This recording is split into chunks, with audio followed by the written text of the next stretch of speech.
X plus 1/x equal 5 হলে X by X square plus X plus 1 এর মান কত? প্রথমে আমরা দেওয়া আছে থেকে মানটা বের করে নেব। এখানে এক্স আর 1 এর লসাগু হলো এক্স।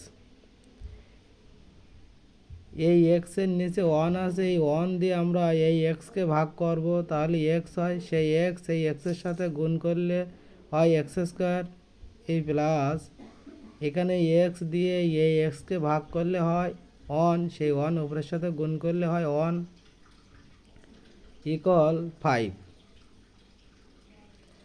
এখন আমরা কোনাকুনি গুণ করব। এক্স স্কোয়ার প্লাস 1 এর সাথে 1 আর 5 এর সাথে এক্স গুণ করব, তাহলে x square plus 1 equal 5x। এইখানটায় আমরা এই এক্স স্কোয়ার প্লাস 1 এর মানটা বসিয়ে দেব। তাহলে X by X square plus 1 মানে হচ্ছে আমাদের 5x।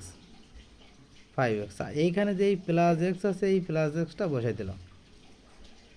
তাহলে আমাদের উপরে থাকলো এক্স, নিচে হলো 5x আর এক্স, তাহলে কত হলো 6x।